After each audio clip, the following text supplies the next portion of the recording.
Hello, Bill. Hello. Hello. How are you? It's another day to be rambling, and that's what we like to do here. But today it's particularly better because it is the episode where we discuss Record Store Day. Indeed it is. We have got some rambling to be doing. And some records as well, which is Yeah. always a bonus. Record Store Day 2025. It's pretty exciting. It was an amazing day. I'm really looking forward to talk about it. We found some We did records. see a lot of record stores. Had a few beers. Yes. But I've never done it in Bristol, so that was an interesting dynamic. And there's a lot of record stores in Bristol, Yeah. isn't there? Yeah. It was really impressive to kind of, doing our initial research of where to go, actually seeing how many options there were. It was a very different dynamic to a lot of places I'm used to. Yeah, sure. And there's a lot of independence. It was almost like a pub crawl in the way that you could we picked this one road, and it ended up just being one after another. And the weather was good, and just all of that. Yeah. It was great. It was lovely. Really, really cool place. Kind of free-spirited place. There's a lot of going on with art, music, and it's just a really nice setting to do something like this in. So basically, what we're going to be doing is discussing all the stores we went to. How many stores did we go to? I think it was 6. 6. Let me just double check. So that, out of those, I think it was 6. I think out of those, it was Prime Cuts, Plastic Wax Records, Wanted Records, Centre for Better Grooves, Yep. Collector's Cave, and finally stopping off at Rough Trade Bristol, which is the favourite. Honourable And- mention to Salvation Army as well. Oh yeah, It wasn't really a much record of a store, mention. but they had But still, there were some little Else gems in there for. it was Eddie Grant record, Yeah, and some dude was like breathing over my shoulder trying to get it. it's a popular record. He really wanted it. So basically, we based each experience of each store on a certain criteria, which was basically like personal taste, Yep. the overall vibe, so the overall atmosphere, the pricing, which is always important. How shocking was the pricing, for better or worse. The potential to find a gem, so like treasure potential. And crate relief, which sounds like a charity, but it's more like the organisation of the store, Yeah. how it's laid out and how easy it is to dig through it. There's also a bit of like a wild card thing that we threw in there, so it's like if something just was a bit weird and wonderful, then chuck that in as well. Bonus points. And then we bonus points. So with that, I mean, we started in Prime Cuts. It was like on the smaller side, a bit cramped in a basement. But underneath a vintage clothes store. underneath a vintage clothes store. Yeah. Which is pretty cool. And lots of treasure potential. Yeah. Lots of potential to like find a gem, and a lot of hours could be spent in there just digging. But apart from that, it was just there weren't a lot of order to the shop and all that sort of stuff. So it depends on what you're into. But yeah, that was the first place we went to. Yeah. And then following Prime Cuts, I think we were at the Centre for Better Grooves. Was that the second one? That's what I got down, yeah. Man, I love that store. I really liked it, yeah. Back of a hi-fi shop. Wasn't a huge collection, but I felt like there was a lot of good stuff in there. Loads. It was like every other record, I was like, oh yeah. Yeah. Yeah, it was really curated. A lot of Very new well stuff. looked after. A lot of new stuff, but like not like Not like, blasé with it. yeah. It felt like a lot of care had been put into it. Yeah. It felt very much like the Audiophiles record store out of all of them. Like, the guys working there clearly knew their stuff. Yeah, it felt yeah. I mean, even the music both they were on playing was jamming as well. pretty Yeah. cool. A lot of soul, a lot of funk. Yeah. There's some Brazilian stuff going on as well, I think. Yeah, there was like a whole Brazilian section, and it was Yeah. great. Yeah, and like Fela Kuti, very sort of Afrobeat type stuff. There's just loads. You had a field day. I felt like it spoke a lot to your personal taste, which was cool. Nice to see. I did get a record from there as well. Yes, you did. Cool. But yeah, I think in terms of like personal impression that I got from it and taste of everything, it was great. It was reasonably priced, and I think it was well laid out. Yeah. So can't knock it. I mean, I'd like to shout out the guy working there actually as well, because I had a bit of a dilemma with what I wanted to pick up for Record Store Day. And he kind of said, look, like if you don't get the Record Store Day special, you could pick this one up, which is like a more closer to, the original copy. Okay, it's a repress, but you get this, you get that. And then the way he was speaking, he was quite helpful and heard me out, and you always like that sort of aspect to it as well. And yeah, what else? There was a Metallica themed turntable. Forgot about that. Remember that? That was crazy. That was crazy. And loads of turntables, loads of speakers, loads of... Like, if you had all the money in the world, you could get yourself all set up. Like, get your whole music room set up there. So, Centre for Better Grooves. Liked it. Then, was it Plastic Wax? Yep. Plastic Wax Records. Plastic Wax Records. So far, all of these are all on the same stretch of road, right? Like yeah, it was. It was just...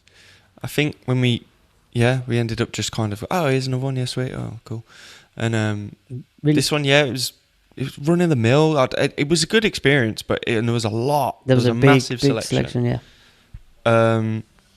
Good, like, sort of decent rarities in there, like rare piles. Mm-hmm. Yeah, rare you found weird. you found some rare piles in there. Got some rare piles. Yeah, not these common piles that everyone gets. The layout of the store was something like off like a video game. Like, it felt like computer generated. It was almost that. It was good. It was almost like the perfect shape or size for a record store. Lighting was giving me a bit of a headache, which is completely unrelated.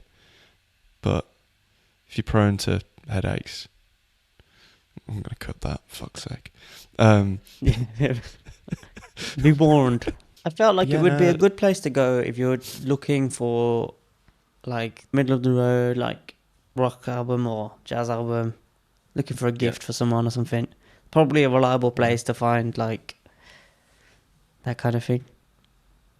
Yeah, I agree. I think I liked how they had like a real bargain bin as well. Yeah. Almost like it was like quite a big section to £3 vinyls, and there was like pretty decent record, but it had like a little disclaimer saying these are a bit damaged and not tested, and not tested and all that sort of shit. But some people, me included, I'm into that. If I feel like I could get, here's a little dink, but it's a good record and it's a good price, like, yeah, why not? Yeah. But then there was like a massive rare section near the front desk where the guy was, which I thought was quite smart as well, because obviously if someone's looking on partaking in the discounted ones are right by the door. Yeah. And the rest you take them, I don't give a fuck. Yeah. Please. So yeah, that one was alright. Then we went over to Collector's Cave? Yeah. Which was one of my personal favourites. Despite it not really catering to my own personal taste, like, it seemed like more of like a drum and bass house sort of domain for people that were more into that, less than rock or whatever. But it still was really welcoming. People in there were really nice. What were the lyrics to that song? Oh, fuck, what was that song now? Oh, this one's like hard house techno song, come on, or something, and it was yelling. Grotesque lyrics came on, just repeating non-stop, and I'm supposed to casually be looking through records, whilst gently nodding my head. But it was really cool. It had the ability to play test your records, which I thought was pretty good. And yeah, I got a good community sort of vibe from it. I think people were chatting. And that was where I got my first pickup. So I'd picked up a record from there, play tested it first, had a little check of what it was like what I heard, and I bought it, and yeah, it was cool. Yeah. So Collector's Cave, get on down. It's pretty good. Definitely recommend that one. Then we went to a little detour into Salvation Army. We had a bit of lunch because we were waiting for the lights to change, and we were just next to it, so we just fell in there, and actually did pick up a couple of records, and then it was lunch, and then Rough Trade. No, we went to one. Oh no, went to Wanted afterwards, didn't we? Yeah. Okay, so yeah, it was Rough Trade, first visit of that day. Yeah. It was pretty cool. It was buzzing, as it would be on Record Store Day. Definitely had that almost like kind of Christmas, like or like Christmas shopping vibes, or like Boxing Day sales or something like. There's a lot of buzz around, a lot of people looking for their exclusives, and like, obviously there's a bar operating. You could hear the bands playing downstairs. It was definitely a lot of going energy and life. There was like a really good atmosphere. A lot of people just going, "Oh my god, look at this! Oh my god! Oh my god!" Like pinch somebody in the armpits. Oh my god, I'm gonna pinch you in the armpit, bro. That's fucking sick. And then there was just, I think, to be fair, because we, this when we went into Centre of Better Grooves and I was talking about the record I wanted, it was like, you've got no chance of that, mate. Oh my god, have you seen the time? Did you see the queue going right round the door? It's sold. They're all sold. Yeah. There is no way you're going to obtain that record, okay? So don't even bother thinking about it. You might as well just get over it now. Walked in, like, more than fashionably late considering when the day started. Mm-hmm. And there was, I think, about 9 of them There left. Was like 2 shelves or like 2 slots on the shelf. So many. I think we joked. It was like, imagine if there's loads. And there was. So, yeah. I mean, I guess if he's always sat in his store on Record Store Day, he's not going to know what's left in exactly. Rough Trade. That's why I did feel like saying that. I was like, well, come on, man. Don't ruin my chances here in my own head. But I was happy. I got what I wanted. Yeah. It's always nice. And had something in mind from the beginning. And yeah, man. The one that I wanted. Down. Yeah. So it's pretty cool. I love that particular Rough Trade store. I think it's cool. And when I got the record, I got a free tote bag. No, man, I was wounded because I bought a record shortly after you. He put a tote bag on the counter like he was about to give it to me. And he was like, and then just left it there and pulled out a paper bag and gave me that one. I'm there like, oh, sorry, Bill. Oh, God, yeah, I'm not... It was quite awkward because I was literally about to say how great the tote bag is, and then I realised you had a paper bag. Fucking I think I gave you that as well. You did end up giving me that as well. You're bagless. Yeah. Well, better than being a baghead, I guess. Yeah, true. Bagless baghead.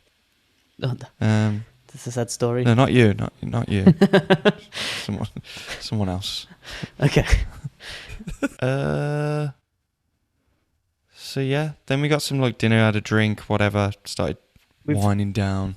We went to Wanted Records, which was big fave for you, wasn't it, mate? Yeah, I really enjoyed that one. No, I felt like it had a lot going on. There was a broad spectrum of genres. They had some like garage surf stuff. They had a lot of Afrobeat and Brazilian grooves going on as well. I felt like maybe at that point of the day we were a little bit more tired and kind of had already gone through a few crates, so maybe I didn't like spend as much time as I might have done if I'd been there at the beginning of the day. Yeah. But I still found something, even though I told myself, okay, I've spent my budget, not buying any more records, but let's see what they've got. Then I couldn't help myself, and I found something and bought it anyway. Yeah, you were loving it, man.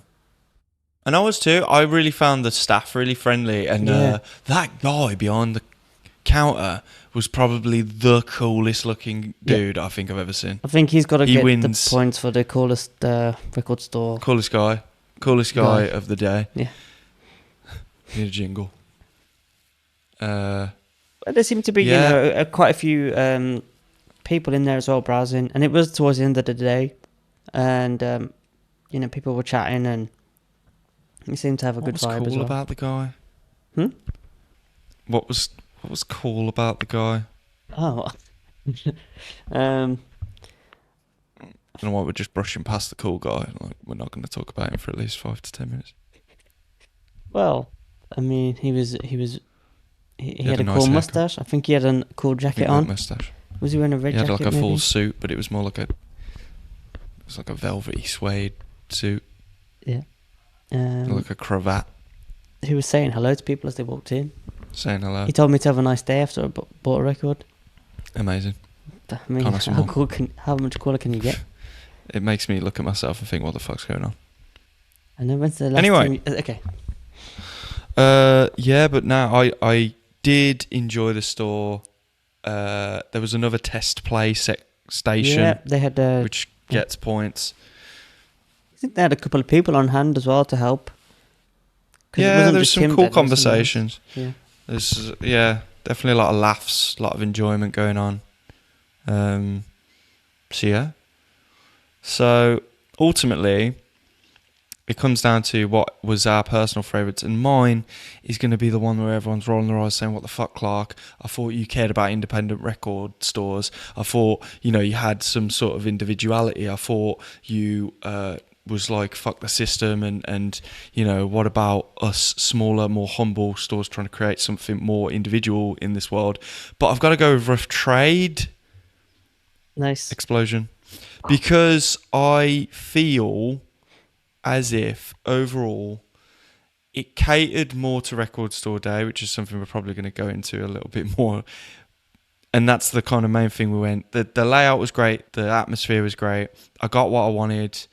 It felt like a good sense of community and what you'd expect from Record Store Day in the sense of, the visit and the experience. So, yeah.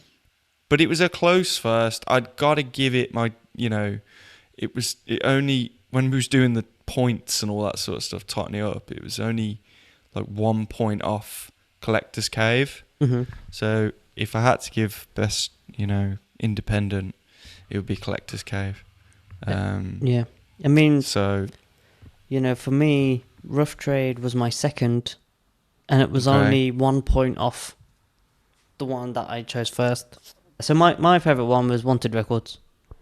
Yeah. So that topped it for me. Obviously, for the reasons already just described. Enjoyed the vibe in there.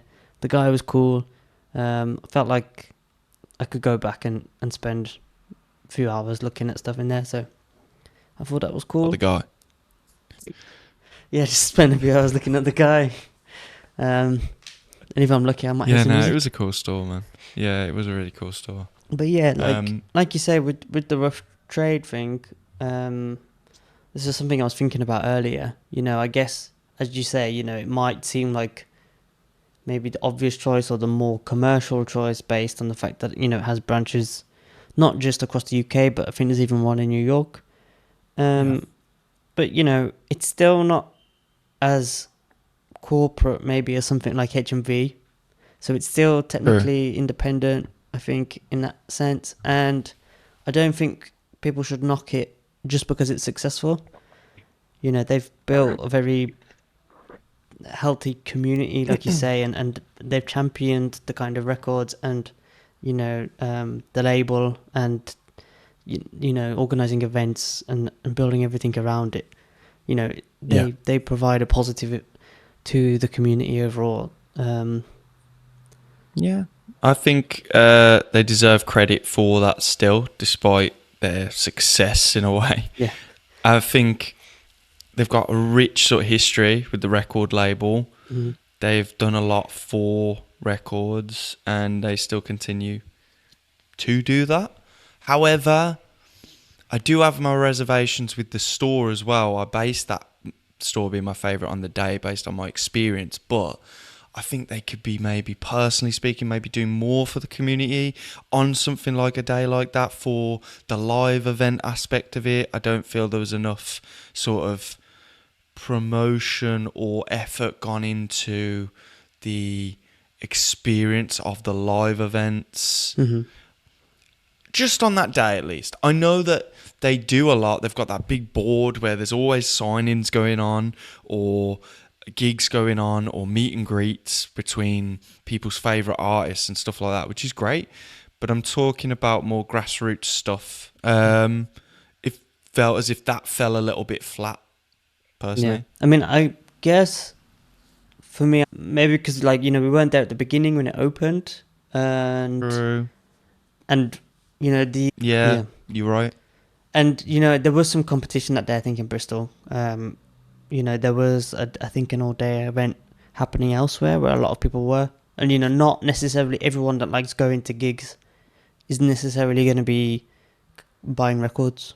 So there could have been a lot of people and vice versa. that were out, other things. Yeah, you're right. You're right. But it's a tricky one because the day itself tries to celebrate independent record stores, but what we soon learn is that independent record stores don't celebrate the day. Yeah. So that's a really weird one because the most corporate store celebrates it. Oh wait, hang on, no, that's not fair because as you say, HMV was probably the most corporate. Mm-hmm. We didn't go HMV actually. We didn't. That I didn't know if that celebrated it. Maybe not. I don't know. Probably not. Yeah.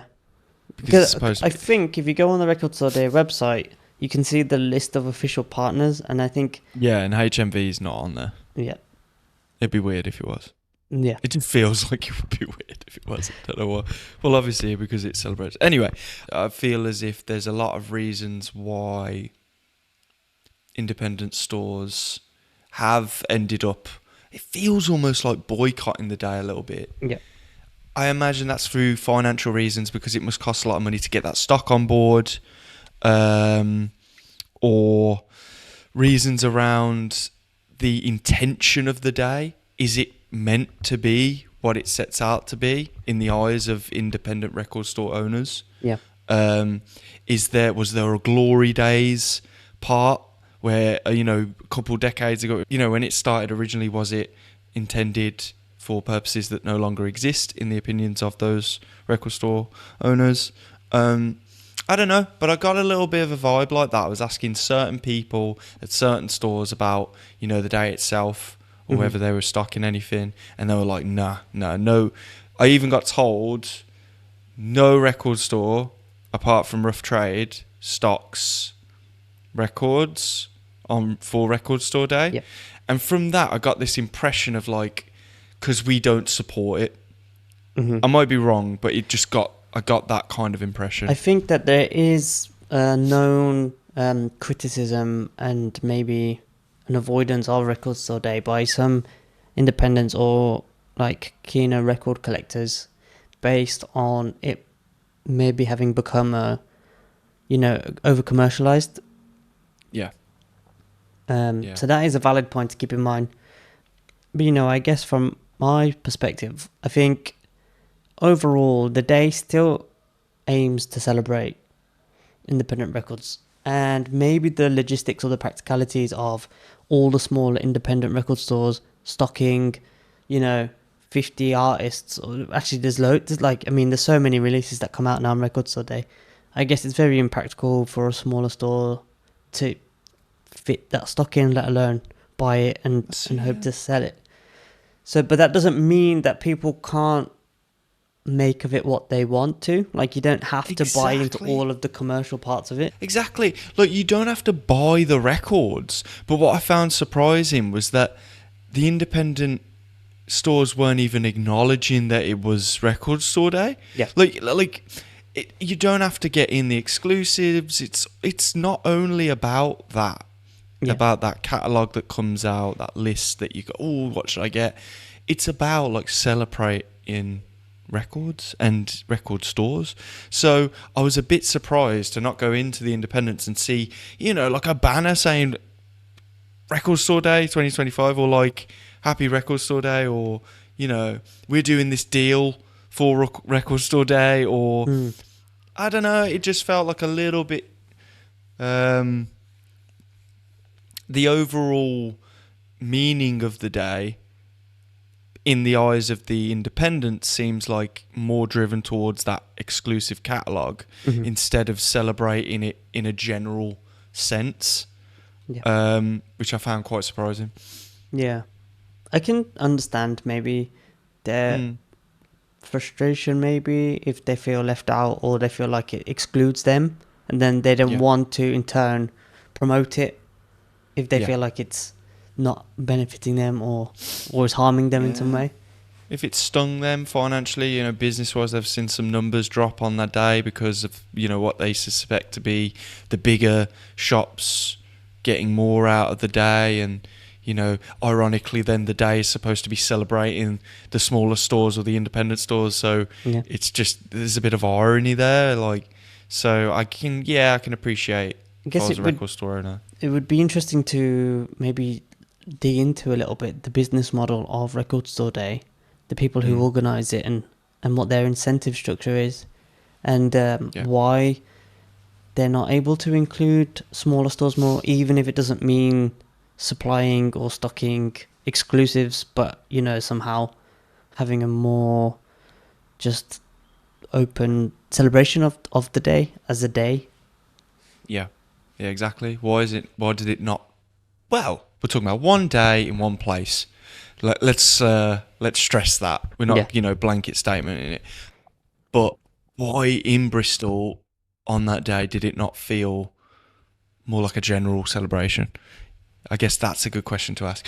So, Record Store Day ambassadors, hit us up. They're not listening to this. We'll hit you up. Yeah. And we'll see. We'll come and hit you. We'll hit you. And then that's it. Anyway, I think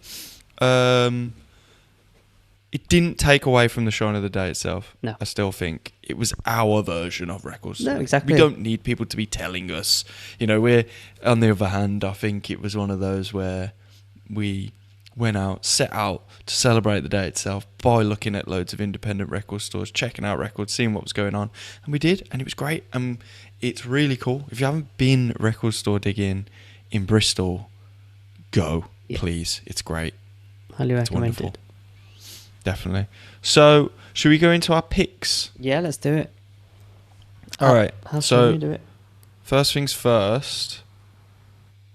I'm gonna go. Well, I don't know. I could guess. So when we went into Collector's Cave, I picked this up. This was the first one of the day. I like the look of it. So I picked it up. It was one of those. You see the cover. I saw it kind of taking off the Rolling Stones cover, or I was kind of like questioning that. I was just like, well, what's the deal there? But then I noticed it's Flaming Groovies. I know one of their songs. They got a song called Slow Death, which I think is really cool.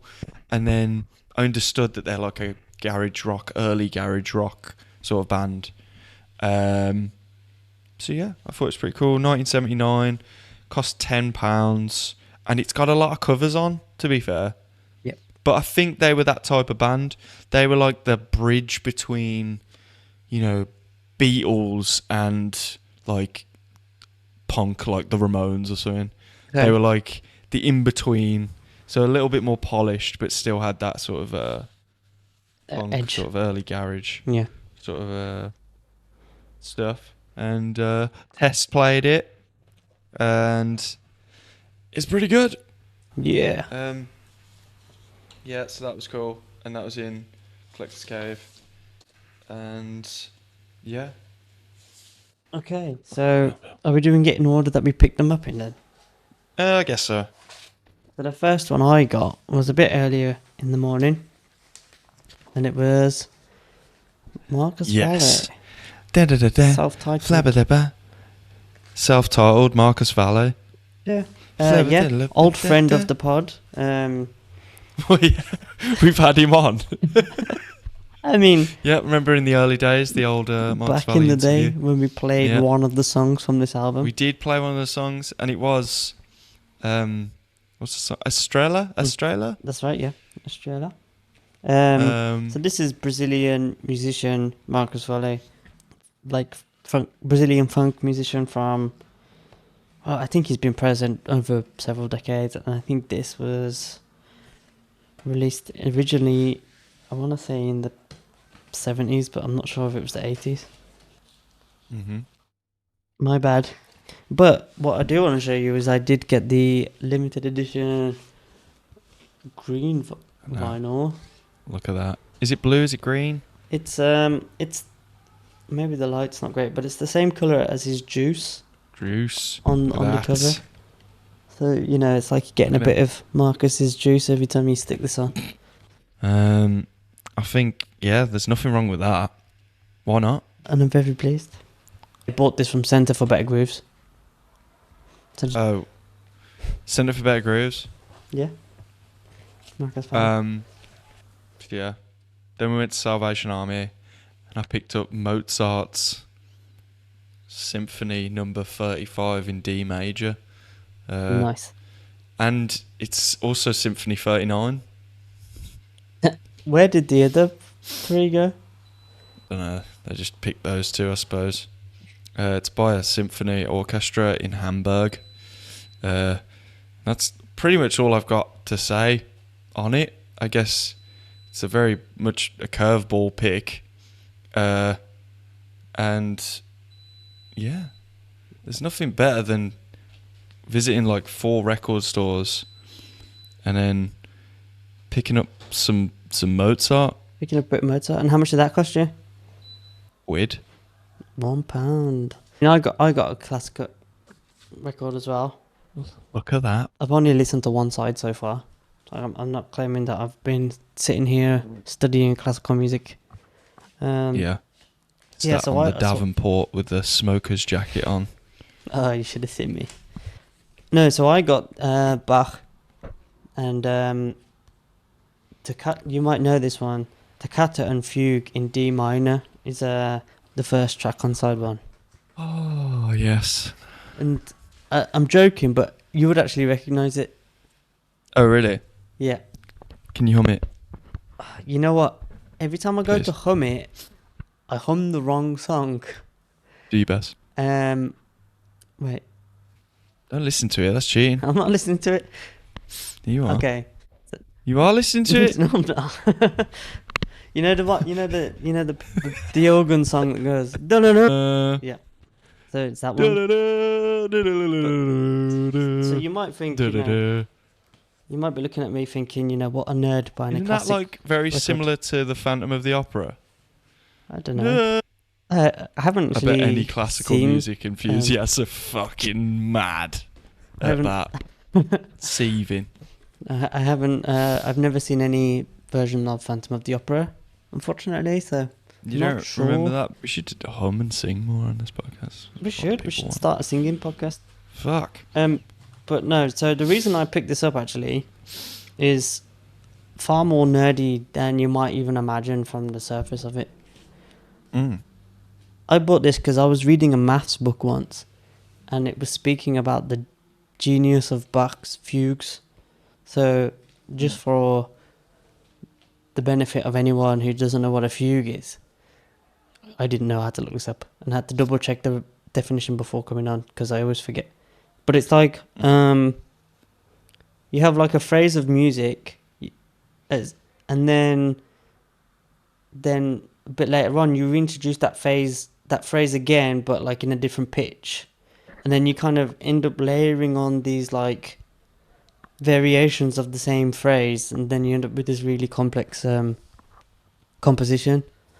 And the complexity of Bach's fugues were apparently like mind blowing and like on another level, really mathematical, almost like like an equation. Yeah. There's like a story about him impressing some king with his ability to improvise really complex fugues in front of like the court. I don't know if it's a true story or not, but that's one of the tales. So yeah, Check my fugues. So I saw that there was some fugues on this, so I was curious to. Well, did you hear that fly? I heard a fly. There's a fly on your mic. I know. Fly on the mic. There's a literal. Oh, he's gone. Zoom. Sorry about that. Yeah. So that's why I picked that one up. Okay, nice. And then that prompted my Mozart choice because I didn't want to feel left out. But I thought then it could be a good opportunity to kind of play them, see how they make us feel, and have a little bit of a hear me out segment. You can check out them fugues. I can check out my Pierre Monteau. Wow. I think that was the conductor. And obviously, yeah, bit Mozart. Anyway, so the last record I got on the day was my record store day pick, which I was very happy to obtain, and it's actually above me here. It's this one. There it is. Place on the wall. There it is. I'm gonna grab it. Oh god. So yeah, this is none other than A Tribe Called Quest Low End Theory. It's a double LP. It is pretty good find, pretty good release. Like quintessential album, very timeless, and definitely that staple in sort of jazz, rap, awesome. trippy hip hop of the early 90s. The album itself was released in 1991 on Jive Records, and it felt like fate, Bill. When I walked into the store, I seen all them copies there, and I saw that guy going, "Mate, you're never gonna get it. You're never gonna fucking get it. No chance. No chance." Then, look at me now. It was just inspirational. So, it's sort of marble splatter. Look at that. Look Fuck. at that. Check that out. Check that out. I hate when we do that. Oh my god, look at that. Looks like a massive eye. Does actually. So yeah, I That's really cool. played it. I think it's holds up, and Does it, yeah. all the songs crisp. that you remember? No, it's actually extended cut because it's Nice. double LP, so there's a lot of additional sort of bits on there. That's cool. So yeah, man, it's pretty cool, and I'm glad I got it. And I just love the cover and stuff as well. I think the cover itself is cool. Yeah. It's definitely one of them that you just instantly recognise. Very nice. I love Tribe Called Quest. Everyone loves Tribe Called Quest. Who doesn't love Tribe Called Quest? Everyone loves Tribe Called Quest. Now, with Record Store Day, I think we're going to continue to kind of use that day to understand what it means to everyone. It'd be good to get some other insights, like in the sense of like following the list. I think the list might be the problem. Mm. Maybe the list is the problem. Yeah. You know, It's more about like other records you pick up on the day, like random ones. Like you've picked up others as well. yeah. Well, a good example for my next record, I got this Miles Davis live in Europe. Sick. This was back at Plastic Wax Records. Skipped it. Mm-hmm. But I actually bought this because I saw that there was a Miles Davis live release for Record Store Day. But then I came across this in another record store. I'm not the biggest Miles Davis expert. So it seems to have some really cool players on there. So you've got Herbie Hancock on piano, Tony Williams on drums. I've not had a chance to play this one yet, but you know, like you say, it's not necessarily all about the records on the list, but that can still be a source of inspiration, and then you can find something else. And Good point. I didn't think of it like that. but yeah, it's quite anti-establishment. quite overwhelming. I think that list, you know, it's so long, and like you know, for some of them, you can even question like, what value is that bringing? You know, for some of the releases, it might just be like, oh, it's like the album, but then they've put on like a demo of the cat farting or something, like just to call it like a record store day special. True. I think if you're basing it on the exclusivity of the product, then you're kind of forgetting everything else. Mm-hmm. You know, it's just to get the shiny thing. Yeah. Instead of to like get stuck into the actual day. Yeah. Sort of thing. So. And I guess that ties into maybe why there is some criticisms around the commercialism of it. Mm-hmm. You know, what's the need to print 200 artists again? When the album already exists and is already great. But then at the same time, I guess if you didn't do something like that, what would differentiate the day from any other day? And how would you create that buzz and that excitement and to get people to go out in the first place? My initial thought was to create it as a day where artists can choose to release on Record Store Day. So say if they've got a new album in the works around that time, they could opt to participate and be involved in the release of their new album on Record Store Day. And if enough artists did that, it would create a bit of a buzz of getting down to the record store on Record Store Day to cop the new, I don't know, fucking Sabrina Carpenter album or something, whoever it may be. Yeah. That would create a bit of buzz, perhaps. I think that would be a really cool idea if artists got on board with it. But I also think you might have a lot of disagreements from management or the labels because, they want to sell as many records as possible. And if you're now competing with 30 other top tier artists and you're all releasing on the same day, everyone's sales might suffer a bit. And that's probably not going to be in their interest. Agreed. That ain't going to happen. But it's much safer to re-release something that's already made them a lot of money. Exactly, and add some bonus tracks. Yeah, of the cat fighting. Yeah. Yeah, man. There's something we've still got to... I would be really, really interested in getting the opinions of other people with this. Yeah. Just to understand what the day means to them. Mm-hmm. For better or worse. Because we don't want to lean one way with it. It's still an amazing day, and at the end of the day, it's what you make of it. Yeah. And we had a great day, and I think we will continue to each year. Yeah.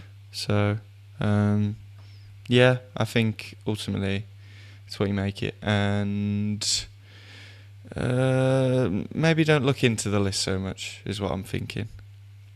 Maybe don't look into the list. Well, I did pick up another couple of records. Hit them with it. So this one I did get from Rough Trade, but wasn't on the list. Ebo Taylor Life Stories. That's really going against the establishment, that is, mate. You went to the biggest store, but made sure it wasn't on the list. That's fucking sick. But yeah. Yeah. It looks cool, man. No, Ebo this is Taylor, really nice. legend. This has actually been my favourite album out of the bunch. Really? A lot of great songs on here.